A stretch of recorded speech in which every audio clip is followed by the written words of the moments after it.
காலத்தில் பசுமையும் அமைதியும் நிறைந்த ஒரு அழகான கிராமம் இருந்தது. அந்த கிராமத்தின் நடுவில் வானத்தை தொட்டபடி உயர்ந்து நின்ற ஒரு புனித குன்று இருந்தது. அதன் உச்சியில் முத்துப்போல ஜொலித்தது முருகப்பெருமான் கோவில். அந்த கோவிலில் தினமும் மணி ஓசை மெதுவாக ஒலித்து கிராம மக்களுக்கு அமைதியை தரும். ஆனால் ஒரு நாள் அந்த மணி வழக்கத்தை விட பல மடங்கு பெரிதாக முழங்கியது. அந்த ஒலி புல்வெளி கடந்து ஆற்றின் மேல் பறந்து கிராமத்தின் எல்லா மூலையும் சென்றடைந்தது. அது ஒரு சிறப்பு அழைப்பை போல் இருந்தது. ஒரு அற்புதமான பயணம் தொடங்கப் போகிறதென்ற செய்தி போல. முருகப்பெருமான் தனது தங்க வேலின் மூலம் ஒரு வீர பயணத்தை தொடங்கச் செய்தார். அந்த வேல் சாதாரண வேல் அல்ல, அது மந்திர சக்தி கொண்டது. அது வழிகாட்டும் ஒளியாகவும் பாதுகாப்பான கவசமாகவும் உதவும் தோழனாகவும் இருந்தது. பயணம் எளிதானது இல்லை. குன்றின் மறுபுறம் புதையல் மறைந்து இருந்தது.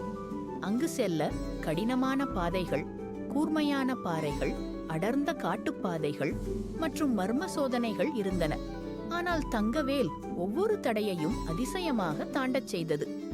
ஒரு இடத்தில் ஆழமான பள்ளத்தாக்கை கடக்க வேல் நீளமாகி பாலமாக மாறியது. இன்னொரு இடத்தில் புதிர் போன்ற சிக்கலை தீர்த்து மறைந்த கதவை வெளிப்படுத்தியது. ஒவ்வொரு கட்டமும் வேல் தனது பிரகாசமான ஒளியால் பாதையை பாதுகாத்தது. இறுதியில் ஒரு அமைதியான இடத்தில் புதையல் இருந்தது. பொன் மற்றும் ரத்தினங்கள் மின்னின.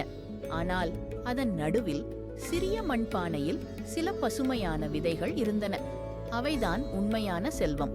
அந்த விதைகள் நிலத்தை வளமாக்கி மரங்களையும் மலர்களையும் வளர்த்து மக்களுக்கு நிழலும் உணவும் தரும் சக்தி கொண்டவை. அந்த விதைகள் கிராமத்தில் நட்டபோது காலப்போக்கில் பசுமை பரவியது.